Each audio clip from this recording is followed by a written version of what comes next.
Boa tarde.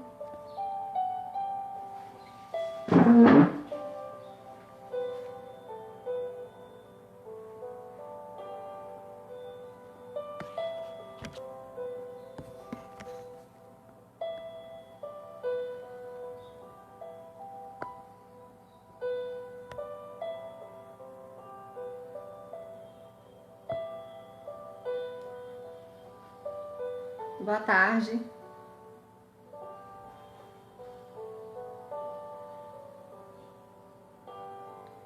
Alguém acabou de entrar aí, poderia verificar, por favor, se está ouvindo bem?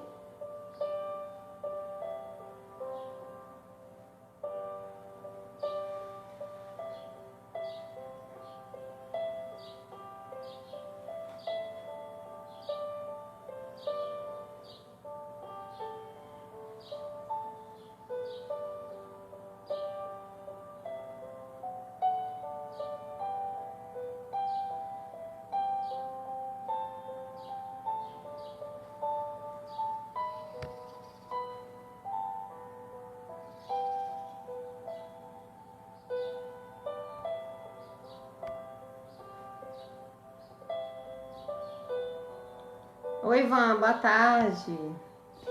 Você tá ouvindo, Van? Tá?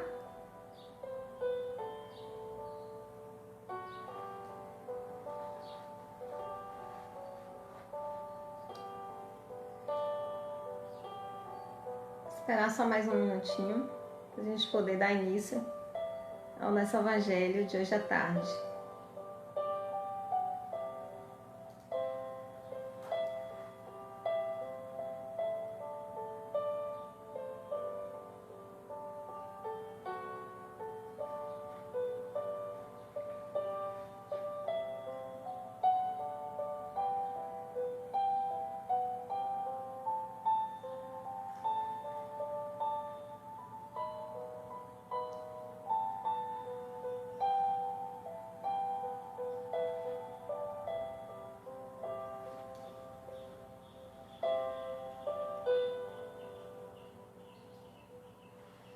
Eu acho que já podemos começar, né? Os irmãos que forem chegando, aí vão participando junto conosco, né? Por conta do nosso horário, do compromisso que temos com a espiritualidade.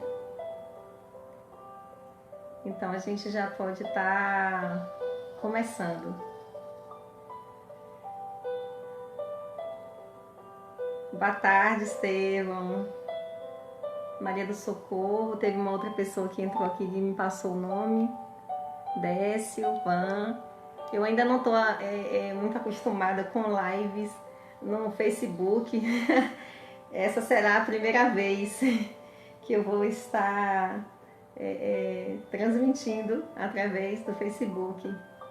Então eu gostaria de desejar a todos vocês uma boa tarde. Recebemos o convite da nossa amiga querida Vanusa, da SEG, da Confraternização Espírita, para nós podermos falar um pouco do Evangelho segundo o Espiritismo, especialmente do capítulo 1, item 9, né, que são as instruções dos Espíritos, e com o tema A Era Nova. E um tema bastante interessante, porque todos nós imaginamos, né, e esperamos uma nova era, um tempo de mais alegria, de paz entre as pessoas, principalmente em uma época que todos nós estamos assim tão ansiosos, tão angustiados, com tantas coisas, momentos difíceis que todos nós estamos vivenciando neste momento da transição planetária. E aí eu trouxe uma pequena mensagem de Chico Xavier como leitura preparatória, que diz o seguinte: quando cada um de nós transformar-se em livro atuante e vivo de lições para quantos nos observam exemplo, as fronteiras da interpretação religiosa se darão lugar à nova era de fraternidade e paz que estamos esperando. Chico Xavier. Bom, gente, nesse momento a gente vai elevar os nossos pensamentos a Deus. Eu vou pedir aos internautas que estão conosco neste encontro virtual que possamos elevar os nossos pensamentos ao nosso Pai Maior, ao Mestre Jesus, aos amigos espirituais que têm nos auxiliado, que têm estado conosco em momentos tão difíceis como este que nós estamos vivendo.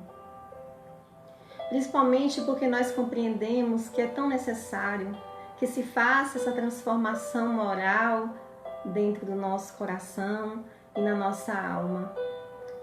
Por isso, invocamos a espiritualidade superior, a divindade suprema, que esteja conosco e que abençoe cada um de nós, encarnados e desencarnados, neste planeta Terra.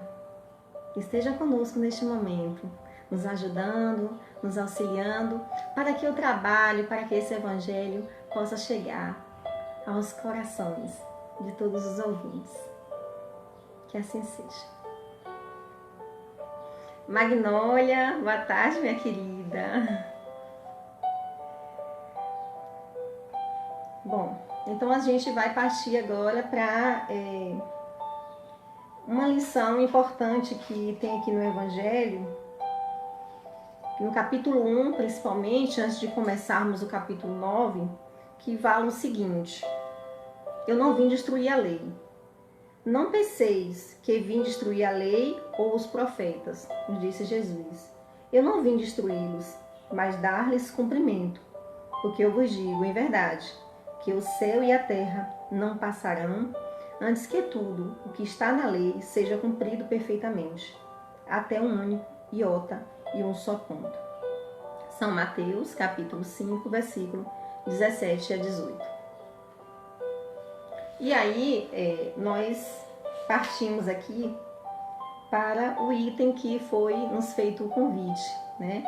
Que é justamente a nova era. E ele diz o seguinte: Deus é o único, e Moisés, o Espírito que Deus enviou em missão para fazer conhecer, não somente aos hebreus, mas ainda aos povos pagãos. O povo hebreu foi um instrumento de que Deus se serviu para fazer sua revelação por Moisés e pelos profetas. E as vicissitudes desse povo eram destinadas a impressionar os olhos e fazer cair o véu que escondia a divindade aos homens. Os mandamentos de Deus, dados por Moisés, trazem o germe da mais ampla moral cristã. Os comentários da Bíblia limitavam-lhe o sentido, porque, postos em prática em toda a sua pureza, ela não teria sido então compreendida, mas nem por isso os 10 mandamentos de Deus deixaram de permanecer como o frontispício brilhante, como o farol que deveria iluminar a humanidade no caminho que haveria de percorrer. A moral ensinada por Moisés era apropriada ao estado de adiantamento, no qual se encontram os povos que ela foi chamada a regenerar. E esses povos, semi-selvagens, quanto ao aperfeiçoamento de sua alma, não teriam compreendido que se pode adorar a Deus de outro modo que pelos holocaustos, nem que se precisasse perdoar um inimigo.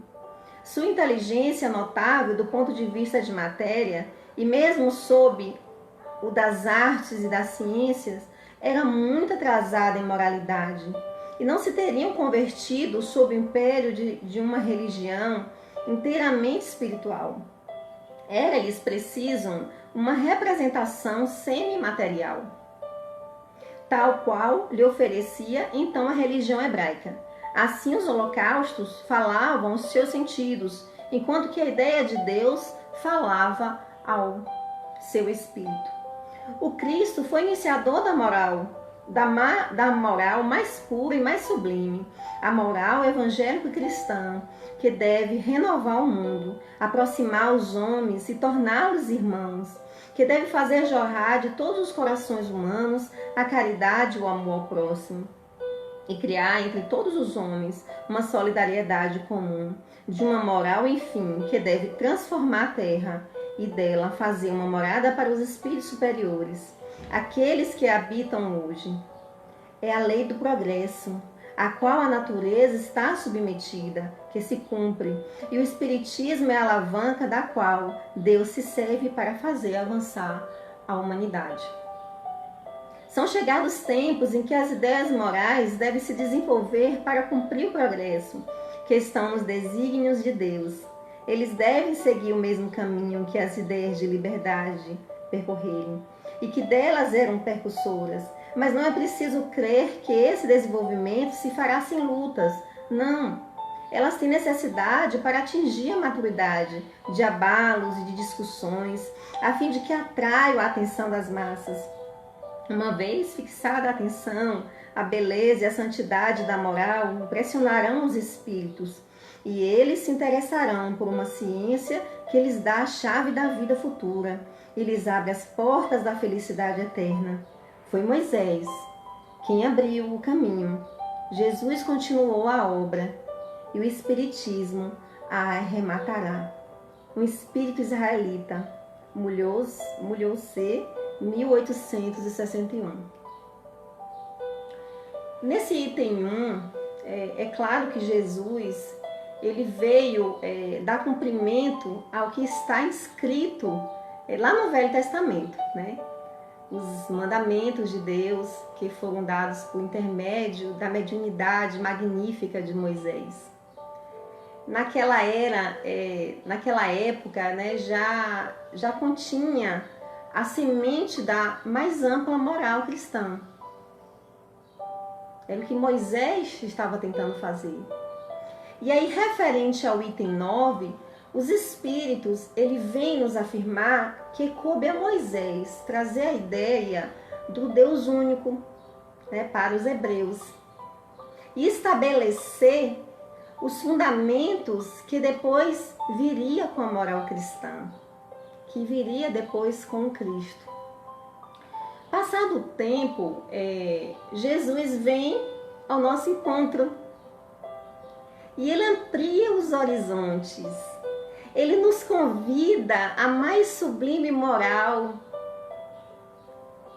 onde ele começa a aproximar os homens e coloca todos como irmãos. Ele muda a forma de falar, porque antes, né, na era de Moisés, ele falava de uma forma diferente porque era necessário. Era necessário porque era um povo deseducado. Nós sabemos disso. Aí vem Jesus trazendo uma mensagem de amor, falando: faça ao próximo o que eu gostaria que o próximo fizesse a mim, a você. E aí ele disse mais ainda: amai-vos uns aos outros como eu vos amei. E quando ele coloca isso, ele vai trazer uma mensagem de amor, de misericórdia, de compreensão, de tolerância. Mas ele também vem trazer uma grande alerta, ele vem nos alertar.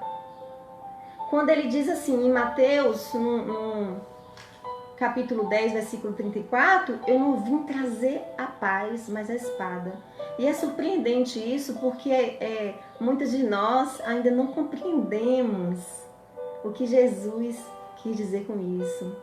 O convite de Jesus é a transformação do homem velho em um homem novo. Não uma revolução formada, né? Não uma guerra armada. Jesus foi um pacificador. Então, se a gente não entender e seguisse isso aí ao pé da letra, como que seria? Mas a mensagem do Evangelho, ela requer, né, uma tomada de decisão e uma mudança de vida. O tempo todo, o Evangelho de Jesus nos chama a atenção para a mudança de vida. E aí, existe uma sequência muito importante que, nessa ordem, primeiro veio Moisés, um grande médium, aquela pessoa que veio anteriormente falar também de um sentimento que não era conhecido. Depois vem Jesus, que traz a mensagem superior de amor, que todos nós que nos achamos aqui na Terra, naquela época tivemos dificuldade de compreender aquilo que está plantado dentro de nós, porque nós somos a centelha divina. Então todos nós temos todos os sentimentos bons e temos o mais importante, o livre-arbítrio, para desenvolvê-lo. Mas às vezes, o estado interno de cada pessoa é que nós fazemos com que hajam guerras, com que hajam destruições. Então a mudança interna é o convite que Jesus veio nos trazer para essa nova era, como fala o Evangelho. Então é necessário que façamos essa reforma íntima, tirar esse homem velho de dentro de nós e deixar florescer o novo, já reformado. E nós sabemos que isso não é fácil. Mas a nossa tendência é fazermos a mudança interior. E já Jesus, sabedor que todos nós faríamos essa mudança, ele então vem e nos promete um Consolador. E ao longo do tempo ele via tantos espíritos superiores que resgataram a mensagem dele, a mensagem crística. Depois vem com as doutrinas também reformadoras, que vem resgatar a sua mensagem. Mas é na doutrina espírita, meus irmãos, é nela que ele vem trazer o conhecimento e a razão. Cada mensagem que Jesus passou, cada mensagem que ele nos ensinou, agora, nesse momento, como nós estamos aqui estudando um pouco do Evangelho de Jesus, nós já temos uma noção melhor, nós já começamos a compreender com uma dimensão maior. Porque a nossa estadia aqui na Terra é justamente para aprendermos. E a Terra, ela é uma escola. E nós estamos aprendendo, e nós temos que ter a noção é que é necessário olharmos para o futuro. E o nosso futuro não é aqui na Terra, é no plano maior. Porque certamente, sem sombra de dúvida, nós chegaremos a sermos espíritos superiores. Porque foi ele mesmo que disse: o que eu faço, vós podeis fazer e melhor ainda. Então, cada reencarnação, nós vamos evoluindo um pouquinho mais. Claro que nós temos as nossas provações, que nós temos as nossas expiações, que são resultados, né, do nosso passado, muitas vezes delituoso, né, muitas faltas nós cometemos, não somos perfeitos, e que muitas vezes estamos aqui para resgatar, né, aqui nessa vida, então, aquele delito que nós cometemos em outras existências. Então, é nesse contexto que nós vamos imaginar uma nova era, como fala o Evangelho. Aquela era da reforma, não das consequências, né? Porque muitos dizem assim, essa pandemia talvez seja a transformação da nova era. Que seja, né? Que seja as consequências da pandemia, de terremotos, de catástrofes. Essa semana que teve uns terremotozinhos aqui, a terra tremeu aqui na Bahia, muita gente falou, Jesus que está voltando. Eu falei, para onde que ele foi? Né? Então, sabemos que tudo isso são consequências e que são catástrofes naturais. Mas não é essa mudança exatamente que nós estamos esperando. Mas é a mudança interna, a mudança interior, a mudança do coração. Então Emmanuel, em sua sabedoria... Obrigada, Estevão. Obrigada, Tacílio. Emmanuel, em sua sabedoria, eu gosto muito do livro dele, que também leva o nome dele, Emmanuel, né? E ele, na questão 353 do livro, ele fala o seguinte: o Espiritismo não vem substituir outras crenças. A missão do Consolador tem que se verificar junto das almas e não ao lado das gloríolas efêmeras do triunfo material. E aí o que a gente entende com essa frase, com essa questão que Emmanuel coloca pra gente? Em outras palavras, não vamos nutrir que o Espiritismo é a melhor religião do mundo ou a religião do futuro. Não precisamos nutrir isso. Na verdade, o Espiritismo, o Consolador, obrigada, Leandro, o Consolador prometido veio para os doentes, para aqueles que não aceitaram a mensagem do Cristo lá atrás. Olha que interessante, né? A gente não tem que ter a vaidade de entender que o Espiritismo será uma religião do futuro. E nós, como trabalhadores da última hora, vamos colocar todos nós cristãos, é tempo de fazermos essa reflexão. E aí nós vamos começar a perceber, com o tempo, como essas mudanças da nova era estão acontecendo de uma forma tão gradativa. E os espíritos amigos, eles têm nos auxiliado. Nós não estamos sozinhos. Como muitas vezes, em momentos de tristeza, de angústias, nós pensamos, né? E eles estão aqui nos auxiliando a fazermos essa mudança dentro de nós, mas é necessário que nós possamos deixar essa mudança acontecer. Porque não depende de espírito superior, só depende de nós. Depende de nós. A mudança para uma chegada de uma nova era depende exclusivamente de nós. É como o Evangelho diz: são chegados os tempos em que as ideias morais devem se desenvolver para os progressos que estão para os desígnios de Deus. Mas é preciso compreendermos que essa nova era, que essas mudanças internas, elas não se darão sem lutas, sem a espada interna no qual Jesus falou. Vai chegar um tempo que esse melhoramento, que essa mudança vão abrir as portas para a felicidade.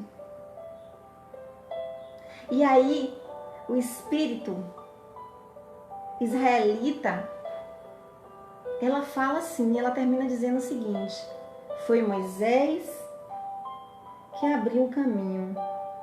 Jesus continuou a obra e o Espiritismo a arrematará. É uma doutrina magnífica que nos dá a oportunidade da reflexão, que nos dá a oportunidade de compreendermos os significados dos ensinamentos de Jesus, que no passado era tão difícil de compreendermos. Quem era nós para compreendermos? A palavra dele dizia assim, né? Que ele não veio trazer a paz, mas a espada, um pacificador. Então é necessário que nós possamos refletir, Porque não há mudança sem luta. E essa luta, ela é interna. E quantas vezes nós brigamos com nós mesmos? Quantas vezes nós tropeçamos na mesma pedra? E que não é necessário mais que aconteça isso, porque nós já conhecemos o Evangelho do Cristo. E o Evangelho, meus irmãos, eu não conheço outro caminho. Jesus mesmo que veio nos dizer: eu sou o caminho, a verdade e a vida. Ninguém chegará ao Pai senão através de mim. E eu não conheço uma outra forma. Eu não conheço uma outra forma de melhorarmos, de evoluirmos, de sermos mais próximos dos nossos irmãos,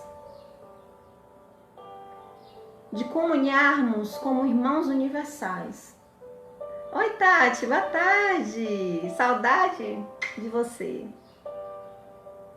Do que não seja o Evangelho de Jesus. E hoje nós temos essa oportunidade tão magnífica dessa riqueza que é o Evangelho, que é uma chave para a nossa reforma íntima, porque é através dele que a gente aprende muito. Muitas pessoas dizem assim, né? O Evangelho é o livro da minha cabeceira. E eu digo, o Evangelho é o livro do meu coração, é o livro da minha alma. E eu sei que todos nós que estamos aqui ouvindo, que paramos esses minutos para ouvirmos um pouco dos ensinamentos de Jesus, temos colocado ele dentro da alma, dentro do coração. Mas não só em questão de matéria, de tê-lo do lado da cama, mas de lê-lo e de vivenciá-lo, que é o mais importante. Eu fico muito feliz de ter sido convidada para participar dessa live, desse momento de reflexão do Evangelho de Jesus. O pessoal lá da sede já estão acostumados comigo e sabem que eu adoro falar, né? Principalmente sobre os temas do Evangelho. E quando me dão temas para falar, eu já vou logo em cima do Evangelho.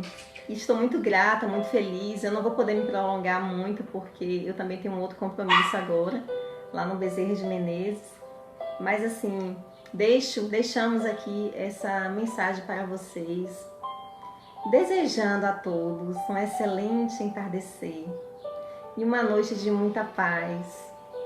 Agradecemos mais uma vez o convite que nos foi feito aos amigos Estevão e Vanusa.